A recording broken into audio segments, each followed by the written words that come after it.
नमस्कार दोस्तों, आज की वीडियो काफी इंटरेस्टिंग होने वाली है बिकॉज आज हम डिस्कस करने वाले हैं कि किस तरीके से मंगोली सेना ने इंडिया के ऊपर यानी कि दिल्ली सल्तनत पर अटैक किया और कैसे दिल्ली सल्तनत ने मंगोली सेना को हर बार हरा दिया।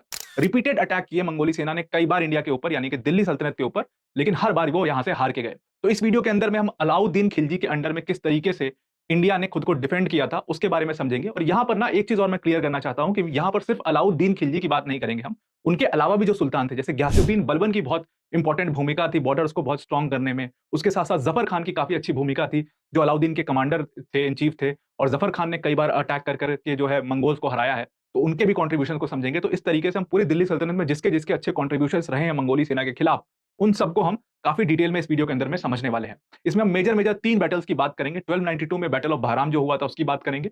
1298 में जो बैटल हुआ था जहाँ पर ज़फ़र खान ने मंगोली सेना को हराया था उसके बारे में बात करेंगे। और 1299 में जो बैटल ऑफ किली हुआ था जो कि सबसे डिसाइसिव बैटल था अगेंस्ट द मंगोल आर्मी, उसके बारे में हम इस वीडियो के अंदर में समझने वाले हैं। अब वीडियो स्टार्ट करने से पहले एक बड़ी अनाउंसमेंट है डीआईएसएफ टीम की तरफ से दैट हमने अपना व्हाट्सएप चैनल लॉन्च किया है और ये व्हाट्सएप चैनल का जो लिंक है वो हमने इस वीडियो के डिस्क्रिप्शन में दे दिया है आपको। आपको जब इस लिंक पर क्लिक करोगे तो कुछ ऐसा इंटरफेस दिखाई देगा। यहाँ पे जो फॉलो का ऊपर बटन है इसको जरूर से क्लिक कर लीजिएगा तो आप इस चैनल पर ज्वाइन हो जाएंगे। और हाँ, बेल आइकॉन दबाना मत भूलिएगा क्योंकि इस आइकॉन को जब आप दबा दोगे तो आपको इस चैनल पर जो भी रेगुलर अपडेट्स होंगे वो मिल जाएंगे। ये चैनल आपके लिए बहुत इंपॉर्टेंट होने वाला है बिकॉज यहाँ पर जितनी भी इंपॉर्टेंट पीडीएफ्स है एग्जाम से रिलेटेड, माइंड मैप्स है एग्जाम से रिलेटेड, वो चीज हम आपको यहाँ पर देंगे। प्लस उसके साथ साथ जो हमारी इंपॉर्टेंट टॉपर्स की वीडियोस हैं या जो हमारी इंफॉर्मेटिव इंपॉर्टेंट वीडियोस हैं उसकी प्लेलिस्ट भी की लिंक हम यहाँ पर इस चैनल पर पोस्ट किया करेंगे, इस पे जाकर के आप इजीली वीडियोस को देख पाओगे। तो चलिए अब विदाउट वेस्टिंग एनी टाइम अपना डिस्कशन स्टार्ट करते हैं। और आज हम जो बात करने वाले हैं ये हम बात कर रहे हैं 13 टू 14 सेंचुरी की। 13 टू 14 सेंचुरी में पहले तो आप ये समझ लो कि मंगोली एम्पायर का इसकी स्थिति क्या थी। देखो, जब तक चंगेज खान था पूरा मंगोल एम्पायर एकजुट था, लेकिन चंगेज खान के बाद उनके बेटे कौन थे? चगाताई खान। चगाताई खान और बहुत सारे उनके जो बेटे थे और उनके कमांडर थे, सबने अपनी-अपनी एक टेरिटरी डिफाइन कर ली थी। देखो, ये कोई आपस में डिवीजन नहीं हुआ था, कोई ऑफिशियल डिवीजन नहीं था। जिसने जिस एरिया पर अटैक किया, उस पर कब्जा किया, वो उसका एरिया हो गया। तो इस तरीके से 4 मेजर एम्पायर दिखाई देते हैं मंगोली सेना के अंदर में, जो उस टाइम पर एग्जिस्ट करते थे। जैसे कि एक युआन डायनेस्टी थी। ये युआन डायनेस्टी कहाँ पे है? चाइना में है, प्रेजेंट डे। तो युआन डायनेस्टी कौन रूल कर रहा था? ये रूल कर रहा था कुबलाई खान। और उसके साथ-साथ चागाताई खानेट था, जो कि चागाताई खान का था। और नीचे आपको ये बगदाद वाला जो एरिया है, ये इल खानेत का रूल कर रहा था, जिसको रूल कौन कर रहा था? हुलगू खान। और ऊपर का खानेत जो गोल्डन हॉर्ड है, उसको मैंने आपको बताया था कि इसको बरके खान रूल कर रहा था। और बरका खान क्योंकि हुलगू खान ने यहाँ पर बगदाद में अटैक किया था और वहाँ के खलीफा को मार दिया था। और आपको मैंने बताया था पिछले वीडियो में, मुस्लिम वाले वीडियो में, जब कैसे मंगोल्स मुस्लिम बने, कि बरका खान जो था वो मुस्लिम बन चुका था। और वो काफ़ी ऑफेंड हो जाता है इस चीज़ से कि क्यों हुलगू खान ने एक खलीफा को मार दिया। इससे जो है गोल्डन हॉर्ड और इल खानेत की दुश्मनी शुरू हो जाती है। कई सारे बैटल्स भी हुए जिसमें बरका खान ने बहुत बुरी तरीके से एक बैटल में हुलगू खान को हरा दिया था। अच्छा, बहुत लोगों का कमेंट भी आया था इसमें कि जो है बरका खान ने हुलगू खान को हरा दिया था, लेकिन ये डिसाइसिवली 2 बैटल्स हुए थे और दोनों बैटल में जो है बरका खान ने हुलगू खान को नहीं हराया था, एक में हराया था जो कि लास्ट बैटल था। वही डिसाइसिव बैटल था, उसमें हुलगू खान हार जाता है बरका खान से। तो जो आप लोग कह रहे थे वो थोड़ी-सी कन्फ्यूजन हो गई थी, इसको मैं क्लियर कर रहा हूँ। तो बरका खान ने फाइनली हुलगू खान को हरा दिया। तो मेजर-मेजर कहने का मतलब ये है कि उस टाइम तक 13 सेंचुरी में 4 जो थी आपको डिवीजन दिख रहा है मंगोली एम्पायर के अंदर में। अब ये 4 डिवीजन है, मतलब आपस में लड़ाई भी चल रही होगी इन मंगोलिस की। देखो, मंगोलिया का अगर आप ओरिजिन देखोगे तो मंगोलिया ट्राइब्स हैं। मंगोलिया के अंदर में कई सारी ट्राइब्स हैं जो कि हमेशा से आपस में लड़ती रही हैं। तो इनका एक कन्फेडरेशन किसने बनाया? चंगेज खान ने। अब चंगेज खान के बाद जो है ये फिर से कन्फेडरेशन टूट जाता है और आपको 4 अलग हिस्से दिख रहे हैं पूरे मंगोली एम्पायर के। अब आपको एक एरिया पूरा एशिया कब्जा है, पूरा मिडल ईस्ट कब्जा कर ही लिया है। कौन-सा रीजन बचा है? ये इंडिया वाला रीजन बचा है। अब मैंने अपने कल के वीडियो में आपको डिस्कस किया था कि किस तरीके से इल्तुतमिश ने अपनी साइलेंट डिप्लोमेसी के तहत, चंगेज खान बिल्कुल इंडिया की दहलीज पर पहुंच गया था, लेकिन इल्तुतमिश ने उन पर अटैक नहीं किया और चंगेज खान इसीलिए आगे नहीं बढ़ पाया। और कुछ उसके रीजन थे जहां पर चाइना में कुछ जिया डायनेस्टी के अंदर में रिवोल्ट चल रहा था, रिबेलियन चल रहा था चाइना के अंदर में, तो वो वापस वहां चला जाता है लड़ने और इंडिया को छोड़ देता है एज इट इज। तो इल्तुतमिश की यहाँ पर स्मार्टनेस की वजह से इंडिया का दिल्ली सल्तनत बच गया चंगेज खान के अटैक से। लेकिन अगर उस टाइम पर चंगेज खान ने अटैक किया होता तो उसके पास मंगोली सेना का पूरा कॉन्फेडरेशन था और इंडिया का दिल्ली सल्तनत का काफी नुकसान हुआ होता उसमें। अब देखो, मोहम्मद शाह जो था वो बहुत ज्यादा वीक रूलर था और इसीलिए इसकी वीकनेस की वजह से मंगोल्स ने इसको आइडेंटिफाई कर लिया कि बहुत वीक रूलर है और मंगोली सेना ने अटैक करा। और मुल्तान जो कि इल्तुतमिश के रेन में इंडिया यानी कि दिल्ली सल्तनत के अंडर में आता था और लाहौर दोनों दिल्ली सल्तनत के अंडर में आता था, दोनों को रीगेन कर लिया उन लोगों ने। 1241 में लाहौर पर कब्जा कर लिया और 1245 में इन्होंने मुल्तान के ऊपर कब्जा कर लिया। अब यहाँ पर जब मंगोल्स ने कब्जा कर लिया तो मोहम्मद शाह जो है उसको हटा करके ग्यासुद्दीन बलबन राजा बनता है। देखो, ग्यासुद्दीन बलबन मोहम्मद शाह का ही वजीर हुआ करता था और बहुत स्ट्रांग था, सब कुछ वही संभालता था। मोहम्मद शाह बहुत कमजोर रूलर था। तो इसके बाद जब ग्यासुद्दीन बलबन आता है, दिल्ली सल्तनत पर राजा बनते हैं, तो उसने क्या किया? सबसे पहले जो टेरिटरी गई थी उन लोग के हाथ से यानी कि दिल्ली सल्तनत के हाथ से, मुल्तान और लाहौर दोनों पर वापस से इस टेरिटरी को रीगेन किया और कब्जा कर लिया। तो ये बहुत डिसाइसिव चीज थी ग्यासुद्दीन बलबन के अंडर में, क्योंकि अगर ये वाला एरिया कब्जा वापस से ये लोग नहीं करते तो मंगोल्स जो है वो इंडिया में ऑलरेडी घुस चुके थे। धीरे-धीरे वो और अंदर आते जाते और फिर फाइनली दिल्ली सल्तनत पर कब्जा कर लेते। लेकिन यहाँ पर गयासुद्दीन बलबन ने जब वापस से इस टेरिटरी को रीगेन करा, तो उसके लिए ये चीज़ पूरे दिल्ली सल्तनत के लिए काफ़ी डिसाइसिव साबित हुई। और गयासुद्दीन बलबन ने ना ही सिर्फ इस पर कब्जा करा बल्कि लाहौर का जो प्रोविंस था, उसको अपने बेटे को संभालने को दे दिया जिसका नाम था मोहम्मद शाह। और मोहम्मद शाह लगातार जो है मंगोल से लड़ते रहे क्योंकि मंगोल्स हमेशा जो है अटैक करते रहते थे, अपनी छोटी-छोटी पार्टी लेके एक तरीके से रेड करते रहते थे बार-बार लाहौर के ऊपर में और मोहम्मद शाह हमेशा रेजिस्ट करते रहते थे। लेकिन एक बैटल होता है जिसमें 1285 के अंदर में मोहम्मद शाह की डेथ हो जाती है। और मोहम्मद शाह कौन थे? बेटे थे बलबन के। तो बलबन इससे काफ़ी ज़्यादा शॉक में चले जाते हैं और 1287 में यहाँ पर बलबन की भी डेथ हो जाती है। लेकिन एक बड़ी ख़ास चीज़ थी, बलबन डेथ तो हो गई, चले तो गए, लेकिन जाते-जाते एक बड़ी अच्छी पॉलिसी थी बलबन की, जिसकी वजह से इंडिया को आगे चल के बहुत ज़्यादा फ़ायदा हुआ, जितने भी बैटल्स मंगोल के खिलाफ इंडिया ने लड़े। वो क्या पॉलिसी थी? देखो, उस समय में ना मंगोल्स के अंदर में अंदर ही अंदर सिविल वॉर चल रहा था, जहाँ पर कुबलई खान लड़ रहा था अपने कज़िन आरिक से कुबलई खान की लड़ाई हो रही है, गोल्डन हॉर्ड उधर हुलागू खान से लगातार लड़ रहा है।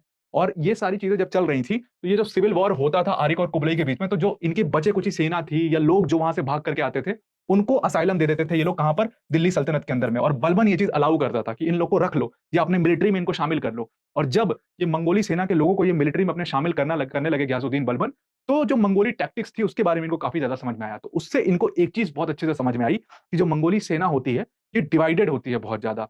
मतलब एक छोटी टुकड़ी है जिसका एक कमांडर है और ये छोटी टुकड़ी सिर्फ़ अपने कमांडर की बात सुनेगी। तो ये बहुत ज़्यादा डिवाइडेड है, बल्कि दिल्ली सल्तनत एक पूरे कन्फेडरेशन की तरह काम करता है। दिल्ली सल्तनत की पावर सेंट्रलाइज़्ड है, जहाँ पर गयासुद्दीन बलबन खुद डिसीजंस लेते हैं और अपने वज़ीर को देते हैं और अपने वज़ीर उनकी सेना को देते हैं। लेकिन मंगोल में ऐसा नहीं था। जो मंगोल कमांडर कहता था वही उसकी सेना करेगी। भले ही जो ग्रेट खान है वो कुछ और कहे, लेकिन कमांडर ने जो कहा, इसीलिए आप देखोगे पूरा डिवीजन हो गया था। चंगेज़ खान ने यही अच्छी चीज़ की थी कि उसने पूरा एक कन्फेडरेशन बनाया था जहाँ पे he was the supreme commander और उसकी बात मानी जाती थी। तो ये एक वहाँ पर वीक पॉइंट पकड़ लिया था गयासुद्दीन बलबन ने, जब इन मंगोली सैनिकों को ये अपने दिल्ली सल्तनत में शरण देने लग गया। और इसी तरीके से दिल्ली सल्तनत की जो सेना है वो धीरे-धीरे काफ़ी स्ट्रॉन्ग बन गई, क्योंकि जितने भी जो मंगोली सिविल वॉर के सैनिक थे वो भाग करके यहाँ पर आकर के असाइलम ले रहे थे। अब गयासुद्दीन बलबन के डेथ के बाद यहाँ पर कैकूबाद जो है वो राजा बन जाता है। अब Kaikubad again a very weak ruler. और कैकूबाद अभी जब राजा बना है, उस समय एक और बड़ी घटना होती है कि कज़िन जो था कुबलई खान का, काइडू, वो यहाँ पर रीगेन कर लेता है पावर। और काइडू ने अपने 2 सबसे खास यानी कि दुआ खान और दुआ खान का जो बेटा है कुतलुक टर्क, इनका नाम याद रखना, कुतलुक ख्वाजा। कुतलुक ख्वाजा जो है और दुआ खान, ये चागाताई खानेट वाला जगह अपने में डिवाइड कर लेते हैं, यानी कि ये लोग चागाताई खानेट को रूल करने लगते हैं। काइडू जो है वो चाइना वाला एरिया कर लेता है रूल। और ये जो नेगुडिर्स आपको दिख रहा है जो अफ़गानिस्तान वाला एरिया रूल कर रहा है, ये नेगुदिर्स बेसिकली ये भी सिविल वॉर से भागे हुए लोग थे और ये भी मंगोली सेना के सैनिक थे और उसमें एक कमांडर था नेगुदिर।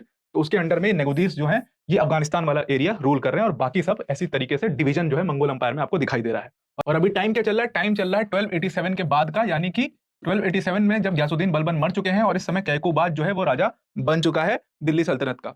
अब यहाँ पर दुआ खान और कुतलुक जो ख्वाजा था, जो कि दुआ खान का बेटा था, उसको जब खाइदू भेजता है चागाताई प्रोविंस में, तो चागाताई के नीचे वाला जो नेगुदिर्स वाला एरिया था, सबसे पहले ये और कुतलुक टर्क ने यहाँ पर हमला करा नेगुदिर्स वाले एरिया में और अफ़गानिस्तान का पूरा एरिया जो है ये रीगेन कर लिया दोबारा से और नेगुदिर को हरा देते हैं इसमें और नेगुदिर को अपनी ही सेना में, यानी नेगुदिरीस को, जो इसकी पूरी सेना थी, उनको अपनी सेना में शामिल कर लेते हैं एक तरीके से, क्योंकि वो भी मंगोल्स थे। और अब ये पूरा रीजन जो है ये कौन क्लेम कर रहा है? ये कुतलुक ख्वाजा और उसका बाप यानी कि दुआ खान कब्जा कर चुके हैं और ये चागाताई प्रोविंस में पूरा मिला चुके हैं इस पूरे एरिया को और अभी तक कैकूबाद जो है वो राजा है।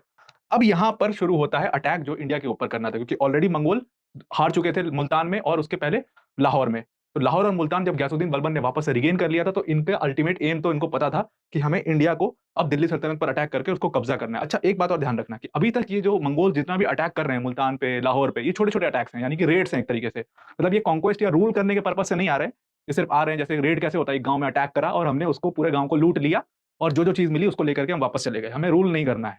तो उस पर्पज़ से अभी सिर्फ छोटे-छोटे रेड्स करते थे ये 10,000 5,000 लोगों के साथ मिलकर के।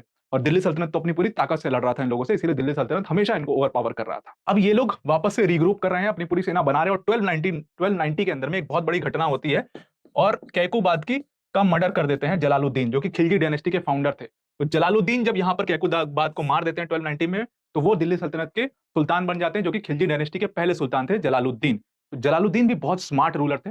हालाँकि इनके नाम को बहुत ज़्यादा कम जानते हैं लोग, लेकिन जलालुद्दीन मिलिटरीली भी काफ़ी स्ट्रॉन्ग थे और जलालुद्दीन जब राजा बनते हैं तो 1290 में राजा बने थे और 1292 के अंदर में मंगोली सेना के साथ इनका अटैक हुआ था, जहाँ पर बैटल ऑफ बारहाम हुआ था। और बैटल ऑफ बारहाम में जो है इनकी जो लड़ाई थी वो कुतलुक ख्वाजा की एक सेना से हुई थी बरहाम के अंदर में, और वहाँ पर 1292 में एक बार जलालुद्दीन ने हरा के रख दिया मंगोल्स को और बहुत बुरी तरीके से हराया, बहुत मुश्किल से मंगोल्स वहां से जान बचा करके भागे। तो जलालुद्दीन के अंडर में भी एक बार मंगोल्स को हराया था दिल्ली सल्तनत ने। ये बात बहुत कम लोगों को पता है। सब लोग अलाउद्दीन खिलजी का नाम जानते हैं, बट एक्चुअली में जलालुद्दीन खिलजी भी मिलिटरीली बहुत स्ट्रॉन्ग लीडर थे। लेकिन जलालुद्दीन खिलजी की एज काफी ज्यादा थी, 70 ईयर्स के थे, और वो काफी शांत रूलर थे, बेनेवोलेंट थे बहुत, काफी दान मान करते थे और लोगों को छोड़ देते थे, माफ कर देते थे। इस तरीके के रूलर थे, इसलिए उनको कमजोर माना जाता है दिल्ली सल्तनत में या खिलजी डायनेस्टी के अंदर में। अब उनको कमजोरी देख करके वहां पर पावर किसने सीज किया? उनके ही भतीजे अलाउद्दीन खिलजी ने उनका पावर सीज कर लिया। जलालुद्दीन उसके अंकल थे, उनको मार देता है और 1296 में अलाउद्दीन खिलजी दिल्ली सल्तनत में सुल्तान बनता है। अब जब अलाउद्दीन खिलजी सुल्तान बनता है तो उसने कुछ बहुत स्पेशल चेंजेस किए अपने पूरे प्रोविंस के अंदर में, अपनी फॉरेन पॉलिसीज के अंदर में, अपनी मिलिट्री पॉलिसी के अंदर में। वो चेंजेस मतलब क्या था? उसने पावर को और ज्यादा सेंट्रलाइज कर दिया और जो उसके लॉयल लोग थे सिर्फ उनको ही वो मिलिट्री कमांडर बनाता था, अदरवाइज वो ज्यादा मिलिट्री कमांडर्स नहीं रखता था। दो मिलिट्री कमांडर्स बहुत प्रमुखता से जाने जाते हैं अलाउद्दीन खिलजी के अंदर में जो काम करते थे। एक का नाम था उलुग खान, दूसरे का नाम था जफर खान। जफर खान को जरूर से याद रखिएगा, आगे आपको पता चलेगा कौन है जफर खान। तो अलाउद्दीन खिलजी काफी ज्यादा बिलीव करते थे दो अपने लॉयल कमांडर्स, मिलिट्री कमांडर्स पे, जफर खान और उलुग खान। ये वक्त कब का है? ये वक्त है जब वो 1296 में राजा बने हैं, सुल्तान बने हैं दिल्ली सल्तनत के। और अलाउद्दीन खिलजी ने कुछ ऐसे ही चेंजेस टैक्सेशन में किए, टैक्स ज्यादा देने लगे और इनको सबसे बड़ी चीज कर दी कि कैश में प्राइस पे करेंगे। मतलब जो सैलरी होती थी पहले वो कैश में पे नहीं होती थी, वो जमीन दे देते थे सोल्जर्स को, कमांडर्स को, इस तरीके से काम करते थे। लेकिन इन्होंने प्रॉमिस किया कि कैश में आपको पैसा मिलेगा। जैसे आज हम नौकरी करते तो कैश में पैसा मिलता है, उस तरीके से आप मिलिट्री कमांडर, आपको कैश में पैसा दिया जाएगा। ऐसे कुछ इंपॉर्टेंट चेंजेस करे जिसकी वजह से काफी मोटिवेशन बन गया इनकी आर्मी के अंदर में। अब दिल्ली सल्तनत में जब अलाउद्दीन खिलजी आते हैं, एक तो यंग एंड डायनेमिक रूलर। अच्छा, एक चीज और ध्यान में रखना कि अब आप देखोगे कि जो इल्तुतमिश थे उन्होंने साइलेंट डिप्लोमेसी खेली, तो वो नॉन एग्रेसिव लीडर थे, लेकिन उनके रहने में भी फायदा था। तो इस तरीके से उसके बाद जो जो आते हैं वो तो वीक थे, लेकिन गयासुद्दीन बलबन अग्रेसिव लीडर था, वापस से टेरिटरी रिगेन करी उसने, तब स्ट्रॉन्ग थे। लेकिन अलाउद्दीन खिलजी को कहा जाता है, ये अग्रेसिव एंड डिफेंसिव दोनों थे अलाउद्दीन खिलजी, और इसीलिए इनको सबसे ज्यादा स्मार्ट रूलर कहा जाता है, जो कि बिल्कुल फिट था मंगोली सेना से लड़ने के लिए। तो अब जब 1296 में सिचुएशन ऐसी हो गई थी, दो बड़ी इंपॉर्टेंट घटनाएं हुई थी 1296 के अंदर में। एक तो घटना ये हुई थी कि कुबलाई खान की डेथ हो गई और काइडू जो है वहां पर पूरा रिगेन कर लेता है वो पूरी टेरिटरी को। कुबलाई खान की डेथ के बाद इन लोग को समझ में एक चीज आ जाती है मंगोल्स की कि अब आपस में लड़ने का देखो यार कोई फायदा है नहीं, आपस में हमने ऑलरेडी टेरिटरी सब डिवाइड कर ली है। एक चीज और ध्यान में रखना कि चंगेज खान जो था वो कभी वेल्थ के पीछे नहीं भागता था, लेकिन उसके बाद के जितने भी मंगोली रूलर आए सब वेल्थ के पीछे बहुत ज्यादा भागते थे। रिलीजियस इंटॉलरेंस भी इन लोग में बहुत ज्यादा बढ़ने लग गया था, सबके अपने अलग अलग बिलीफ्स। अब जैसे कुबलाई खान ने अपनी एक अलग ही डायनेस्टी, युआन डायनेस्टी बना ली थी, वो चाइनीज एम्परर बन करके रूल कर रहा था, उसने अपने आप को मंगोली मानने मना कर दिया था। इस तरीके से इन लोग में काफी ज्यादा डिविजन्स देखने को मिलता है 1296 के बाद से। कुबलाई खान फिर जब मर जाता है तो उसके बाद इन लोगों को समझ में आता है कि यार देखो नीचे वाला जो हिस्सा है दिल्ली सल्तनत का ये खाली है, वेल्दी जगह है ये इंडिया काफी, इसको जाओ, इस पे रेड करो, इसको लूट लो और उस पे कब्जा कर लो और उस पे रूल करो। इस तरीके से अब इनकी जो मंशा है वो रेड करने की या लूटने की नहीं है, वेल्दी स्टेट है, इस पे रूल करो, काफी ज्यादा रिसोर्सेस वहां से हमें मिलेंगे। तो अब इनकी मंशा है इन्वेजन की, यानी कि फुल प्रूफ कॉन्क्वेस्ट की।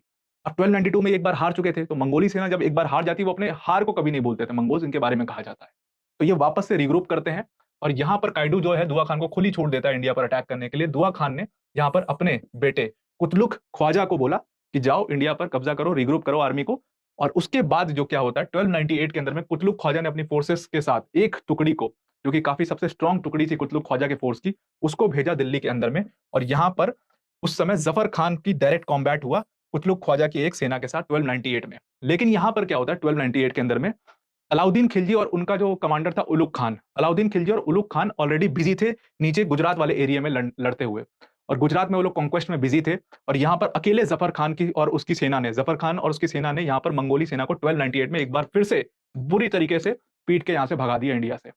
मंगोली सेना एक बार और हार गई 1298 के अंदर में।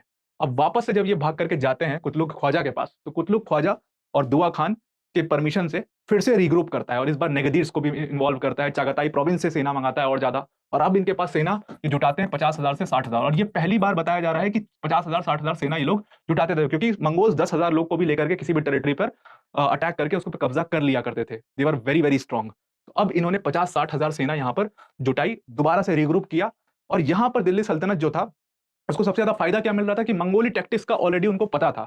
उनको पता था कौन सा फ्लैंक इनका वीक है, किस एरिया से ये अटैक करेंगे, इनकी कैवलरी कैसे। अब देखो मंगोली कैवलरी ज्यादातर हॉर्स कैवलरी हुआ करती थी, ये घोड़ों पर चलते थे। इनके अंदर मतलब एक पूरी यूनिफॉर्मिटी थी इनके आर्मी के अंदर, सब घोड़े से चल रहे हैं। और पूरे जैसे अलेक्जेंडर द ग्रेट की सेना थी, यूनिफॉर्मिटी थी उनमें। लेकिन यहाँ पर दिल्ली सल्तनत में काफी डाइवर्स आर्मी आपको देखने को मिलेगी। एलिफेंट्स कैवलरी अलग थी, हॉर्स कैवलरी अलग है, पैदल सैनिक अलग हैं, तो इस तरीके से, और बो एरो वाले सैनिक अलग हैं, तो वो पूरा एक डाइवर्सिफाई आर्मी थी दिल्ली सल्तनत की यहाँ पर। तो वापस से जब ये लोग पूरा मंगोल से रिग्रुप कर लेते हैं, इतनी सेना जोड़ लेते हैं, तो वापस से ये इंडिया के ऊपर अटैक करते हैं 1299 में। और 1299 में जब ये अटैक करते हैं इंडिया के ऊपर, तो इनका सामना फिर से जफर खान से होता है, और जफर खान अकेले जो है अपनी सेना के साथ यहाँ पर लड़ रहे हैं। अब फिर आपका सवाल कि अलाउद्दीन खिलजी कहाँ है भाई? तो अलाउद्दीन खिलजी और उलुग खान उस समय भी, क्योंकि ये 1 साल के बाद ही इन्होंने दोबारा से रिग्रुप करके अटैक कर दिया, और किसी ने एक्सपेक्ट नहीं किया था कि इतना जल्दी अटैक कर देंगे। तो वापस से जो अलाउद्दीन खिलजी थे और उनके जो कमांडर थे उलुग खान, वो बिजी थे गुजरात में कॉन्क्वेस्ट में। इन लोगों ने सोचा नहीं था कि इतनी जल्दी मंगोल दोबारा से अटैक कर देंगे। तो जफर खान यहाँ पर फिर से अकेले मंगोल से भिड़ जाते हैं, और ये पूरी लड़ाई हुई थी जुमना रिवर के पास। लेकिन यहाँ पर ना जफर खान हार जाते हैं।